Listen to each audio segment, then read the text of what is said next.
Don't bother trying to beg me not to say anything to others, Baroness. I have kept quiet about your secret from the moment I found out. However, you should tread lightly when it comes to Alessandra in the future. Understood? Yes, Katrina quickly replied. You and I will be best friends when it comes to keeping Kate away from my wife, won't we? Now that we have an understanding, I will go to Alessandra's room to collect the things she left here. When I leave, you will properly inform your daughter to stay away from us. Had I known this was all it took to make you quiet, I would have mentioned your past sooner. Edgar stood up, dusting off tiny objects that stuck to his clothes from the chair he sat in. Alfred would pass out. He muttered, I can lead the way to Alessandra's room. Katrina stood up from her seat. She was concerned Edgar would not honor his words and tell the entire town of her past. Unfortunately, he was not a simple person she could get rid of. She would need to team up with someone who also wanted Edgar gone. Care for a drink, Duke? So you can poison me? Edgar bluntly replied. Save it for someone else. I would be foolish to try poisoning you. Katrina frowned as Edgar walked ahead of her. There was still the bottle of poison she gave to James, and if they were to use the entire bottle now, Edgar might drop dead by the end of the night. If only the man wasn't so suspicious of others. I'd say the shoe fits, Edgar replied. He would have to join the Foolish Club to accept any sort of food or drink after he had just revealed one of her secrets.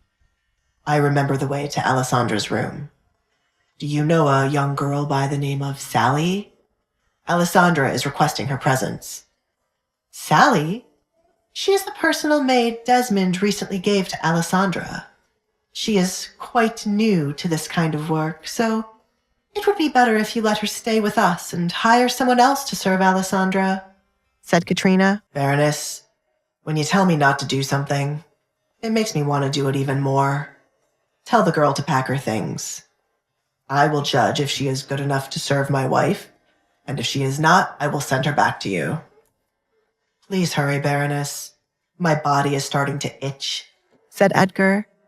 He was starting to believe he was allergic to the house.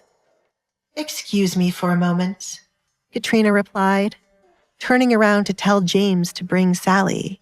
But first, she needed to have a chat with the young girl. Finally, it feels like I have gotten rid of a tick. What a boring house, Edgar commented as he looked around while he walked to Alessandra's old room. The house had a lot of brown objects and no sort of color to make the house come alive. If they sell this, they could pay off their debts. Why hold on to an expensive vase when you're drowning? Edgar shook his head. He would never understand why everyone cared to make their houses look expensive. They were so close to only having bread and water for dinner. When would the town learn to stop living above their means? People like the Barretts loved to impress those richer than them, like Edgar. But Edgar was never one to care. He was more intrigued by how soon they would be living on the streets. Someone tried breaking her door. Edgar ran his finger down a crack in the middle of Alessandra's door. It had not been there the last time he paid a visit.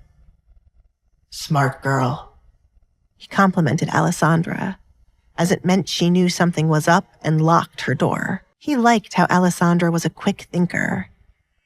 From asking him to join a marriage contract to knowing she had to lock herself inside, she tried to be one step ahead to avoid trouble in the future. If not for the marriage contract that night, she would have been sent to William. Had there not been a carriage waiting by the gates, she would have run away last night. Contrary to what anyone else thought, Alessandra was a fighter in Edgar's eyes. There were many others who sat around waiting to be rescued. Alessandra was her own hero. Hey, I'm Alessandra. If you're wondering what happens next, download the Pocket FM app now and listen to the exciting episodes of The Duke's Masked Bride.